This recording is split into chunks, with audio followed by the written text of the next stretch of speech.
Imagina ter um professor que faz isso aqui com um aluno.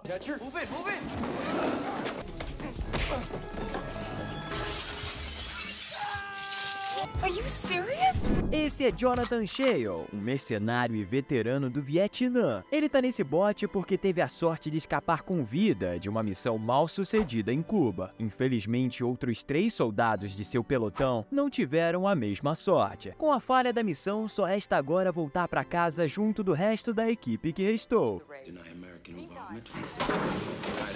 3 dias depois, em uma escola em Miami, vemos um grupo de alunos cercando uma briga de 3 jovens, onde 2 caras agridem um pobre rapaz que não tem nenhuma chance de revidar. 2 professores chegam para acabar com a confusão. Essa aqui é Jane Haskell, uma das professoras do colégio e esposa de Jonathan. Durante a confusão, ela acaba brigando com um dos estudantes que assistia à briga, porque sabe que foi ele o responsável pela bagunça. Ele a responde com uma ameaça. Esse é ninguém menos que Juan Lacas, líder da gangue Kings of Destruction, uma das mais perigosas gangues da região. Jane fica indignada com a atitude do garoto e vai direto para a sala do diretor Claude Roll contar a ele sobre o ocorrido. Claude estranhamente inocenta o rapaz, dizendo que as acusações da professora são vazias. Na hora de ir embora, Jane é assediada e insultada por Lacas e seus parceiros, que tentam atacá-la enquanto ela tentava sair com seu carro, a deixando bem assustada. Ao chegar no estacionamento, Jane ainda tá bem cismada com a ameaça dos gangsters, e quando a porta do elevador abre, ela é surpreendida. Mas, para sua sorte, era só o seu querido marido Jonathan, que tinha acabado de voltar de Cuba. A mulher fica aliviada ao ver seu amado de volta. Em casa, Jonathan conta que foi dispensado da missão e expressa sua insatisfação por estar desempregado. Mas Jane o conforta. No dia seguinte, o ex-combatente recebe uma chamada de seu amigo Joey Six, que também lutou ao seu lado na missão em Cuba. Eles se encontram em um clube de strip. Lá, Joey o oferece um emprego, mas não fala muito sobre o que se trata. Jonathan é levado até um homem chamado Matthew Wolfson, que arrumava segurança armada para chefões de gangues que precisavam de soldados para defender os transportes de cargas de substâncias ilícitas. Ao descobrir a finalidade do serviço, o ex-combatente recusa e diz que não é um assassino. Matt debocha de Jonathan, porque acredita que não existe muita diferença. Ele acaba sendo confrontado pelo veterano, que o coloca contra a parede. Assustado com a reação de Jonathan, ele acaba tendo um acidente nas calças. E é exatamente isso que você tá pensando. Ao sair da mansão, o ex-soldado explica para o seu amigo Joey que nunca aceitaria um trabalho que envolveria a venda de substâncias ilícitas. Jane sai para se exercitar correndo alegremente pela praia, mas sua alegria acaba sendo interrompida por um índio, que atinge sua perna com bastão. Jonathan estava ali perto e viu toda a cena. Ele confronta o agressor e parte para cima dele. Durante a briga dos dois, o veterano consegue ser superior, mas acaba sendo nocauteado e caindo no chão, o que deu tempo para o índio fugir. Jane é levada para o hospital, onde descobrem que sua perna foi quebrada com o impacto do bastão. Quando acorda, ela conversa com Jonathan e acaba contando que provavelmente o ataque foi a mando de Juan Lacas. Imediatamente, Jonathan se oferece para ajudar a encontrar o culpado, mas Jane tem medo que ele se envolva demais. Depois de falar com o contato da esposa, o ex-combatente assume uma nova identidade e agora se chama Jane Smith, o novo professor substituto da escola. No dia seguinte, Jonathan chega na instituição e fala com o diretor, que dá a ele algumas instruções. Chegando na sala, ele fica espantado com a bagunça e a malcriação feita pelos alunos.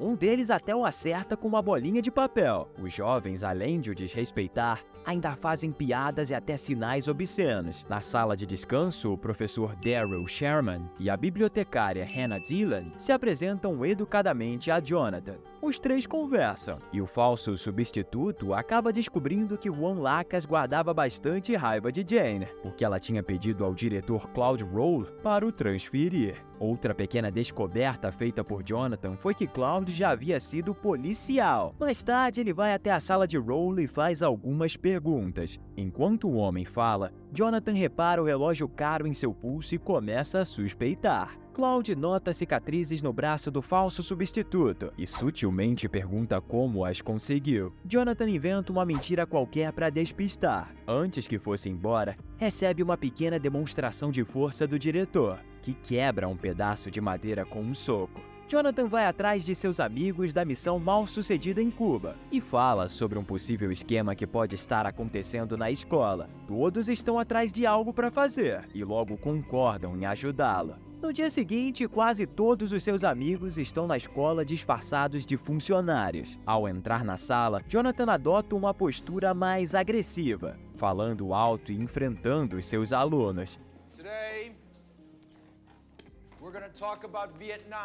Quando um deles tenta o agredir, o falso substituto mostra suas habilidades de combate neutralizando os jovens imaturos. Depois de impor respeito, ele finalmente consegue dar a sua aula. Os alunos que foram machucados pelo professor vão para a enfermaria. Okay, let's get back to Vietnam.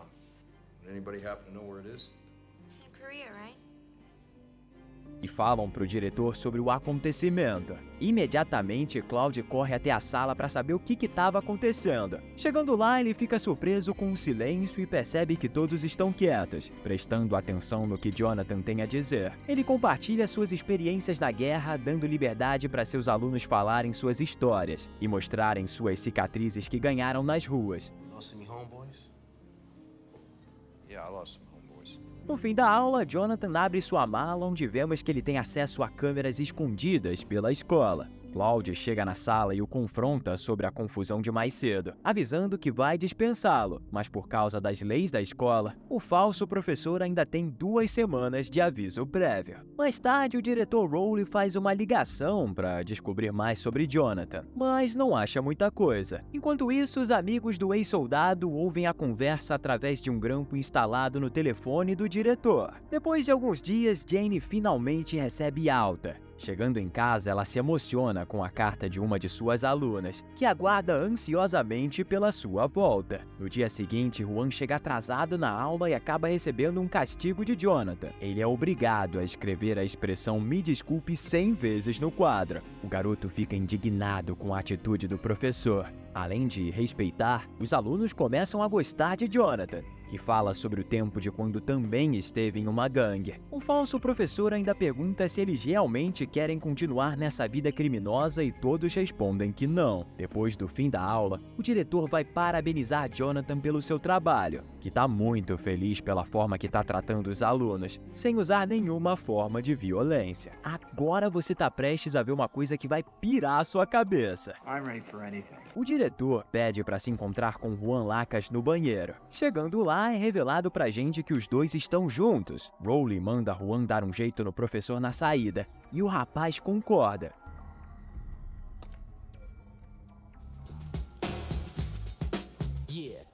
Assim que Jonathan sai da escola, o gangster e seus amigos o esperam de carro. Ao ver o grupo, o falso professor imediatamente corre para dentro, mas é perseguido pela gangue. Chegando na biblioteca, ele usa um dos comparsas de Juan como refém e manda todos largarem as armas. Depois de desarmá-los, Jonathan pede Hannah para ligar para a polícia. Professor e aluno se encaram e o clima fica bem tenso. É então que o ex-soldado arremessa uma prateleira de livros do gangster e sai correndo. Jonathan surpreende 3 alunos e os joga pela janela.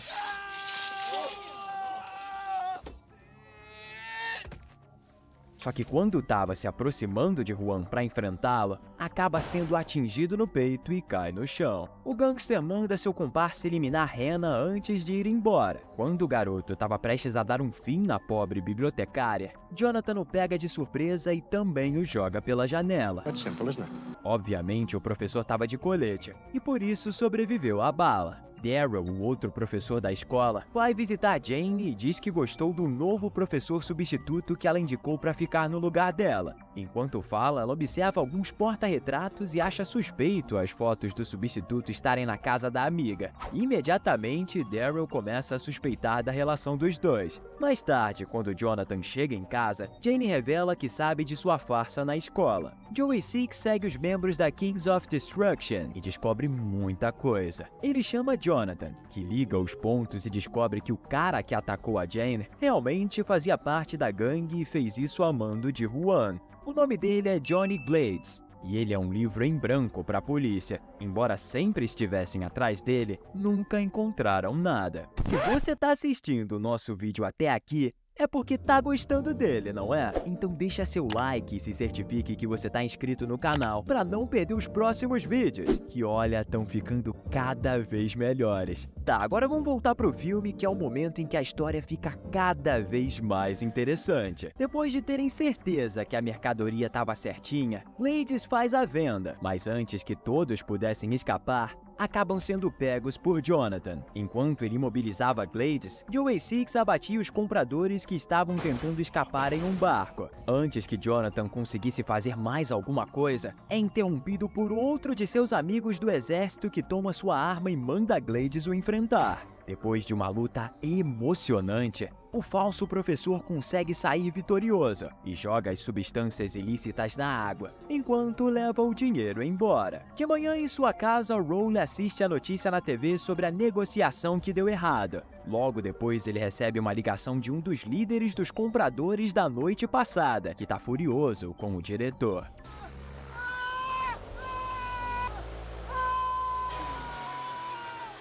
Chegando na escola, Rowley confronta Juan, acreditando que foi ele que arruinou a negociação da noite passada. Mas o rapaz nega as acusações. Enquanto discutem, Jonathan aparece dando um aviso nos alto-falantes da escola, anunciando que um misterioso investigador doou vários equipamentos, instrumentos musicais e computadores para a escola. A notícia deixa todos os alunos confusamente felizes, enquanto o diretor corre até o professor para o confrontar. I like that.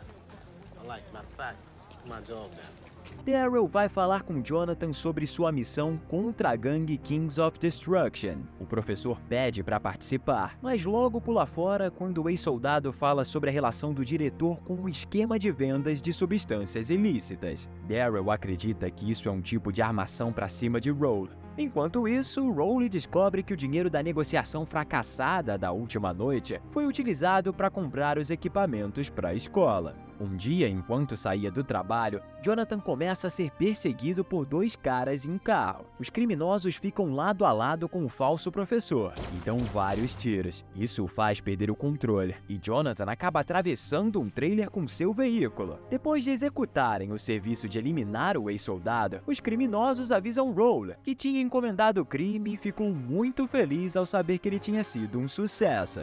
Daryl e uma aluna chamada Lisa ficam até mais tarde na escola e percebem que estão presos. Eles tentam sair pelo fundo, mas acabam flagrando o diretor e a gangue de Juan fazendo coisas ilegais. Professor e aluna acabam sendo vistos por Rowley, que imediatamente ordena que seus homens vão atrás deles. Daryl procura algum lugar para se esconderem, mas quase todas as salas estão trancadas. Depois de conseguir encontrar Lisa em um porão, o homem chama a atenção dos perseguidores para se afastarem da aluna inocente. Ele corre até a quadra, mas logo percebe que está cercado. Daryl tenta escapar escalando uma corda, mas Juan Lacas vai atrás e fura sua mão com uma faca. O professor cai no chão e tenta escapar rastejando, mas Rowley o impede, dando um tiro e acabando com a sua vida. Na manhã seguinte é um dia triste na escola. Todos os alunos sabem das suas tragédias da noite anterior. Eles ficam bem para baixo sabendo que perderam 2 professores em um só dia. Mas para surpresa de todo mundo, Jonathan aparece na escola como se nada tivesse acontecido. Ele descobre que Matt Wolfenson, o cara que tentou o contratar lá no início, era o intermediário das negociações de Rowley e vai atrás dele. Chegando nele, o falso professor persegue o criminoso. Para o forçar a falar sobre seus negócios, Jonathan o bate com um capacete. A tática dele dá certo e acaba descobrindo toda a ligação entre Rowley, Juan Lacas e Glades. Lisa pede ajuda de Jerome para falar com o professor e dar o recado que Daryl tinha pedido antes de perder a vida. Só que ao chegar na casa de Jonathan, acabam sendo pegos por Lacas e seus homens. Enquanto isso, Jonathan se prepara para dar um fim a todo o esquema, se armando com algumas lâminas em formato de estrelas. Lacas e seus homens amarram Jane, Lisa e Jerome. Um amigo de Jane Jane toca a campainha, avisando que tem um pacote para ser entregue a ela. Quando ele chega, Lacas tenta ver quem é através do buraco da porta, mas não consegue porque o presente está tampando o rosto da pessoa. Quando abrem a porta, descobrem que era Jonathan, que consegue acertar um dos criminosos, mas acaba sendo pego e imobilizado. Mesmo estando indefeso, ele é espancado pelos homens de Lacas. Jane pede para pararem, mas acaba apanhando também. Enquanto Juan foi atender a porta, Jonathan consegue se libertar e se livrar de todos os criminosos, mas Juan consegue rendê-lo. Quando estava prestes a ser acertado pelo gangster, Jeremy o salva acertando Lacas na barriga com uma pistola que tinha pego de um dos homens caídos. Lisa conta ao professor sobre o plano de Roll. Segundo ela, o diretor está usando o subsolo da escola para esconder substâncias ilícitas e ainda foi o responsável pela morte de Daryl. Jonathan e seus amigos vão para a escola para roubar o estoque de substâncias de Roll, mas o criminoso e seus homens são avisados e correm para a instituição. Chegando lá, ele finge negociar enquanto cerca o prédio com seus capangas, só que ele não esperava que Jonathan também tinha feito a mesma coisa. Um tiroteio entre os dois grupos começa, e mesmo estando em menor número, o falso professor e seus amigos conseguem se virar muito bem, abatendo vários criminosos. Só que logo a diferença numérica começa a pesar, e aos poucos todos os aliados de Jonathan começam a ser abatidos. Rowley e seu comparsa ficam encurralados pelo ex-soldado, que apaga as luzes e manda os dois abaixarem as armas. Jonathan consegue derrubar o amigo do diretor, mas acaba sendo jogado no chão com só um golpe. Os dois começam a brigar no meio de todo o pó de substância ilícita. Um dos criminosos aparece e acerta uma bala em Jonathan, mas o soldado é salvo por seu amigo, que falece momentos depois. Rowley foge e o falso professor substituto vai atrás. Os dois brigam novamente, mas dessa vez quem leva a melhor é Jonathan, que consegue finalmente derrotar o diretor criminoso. Do lado de fora, Joey Six ainda está vivo, e os dois veteranos saem da escola realizados, com o sentimento de dever cumprido. Vale destacar que a polícia só chega bem depois. Parece até que eles esperaram o tiroteio terminar para poder agir. E esse foi o recap do filme O Substituto, de 1996. Ele é o primeiro de uma trilogia. Minha nota para ele é 7 de 10. Eu achei ele bom, mas tem algumas inconsistências, tipo a polícia só aparecer no final. Deixe aí nos comentários qual é a sua nota também. E se você assistiu até aqui é porque gostou, não é? Então assiste esse vídeo que eu postei esses dias também, onde um judeu se disfarçou entre os soldados alemães por 1095 dias durante a Segunda Guerra. Te vejo lá.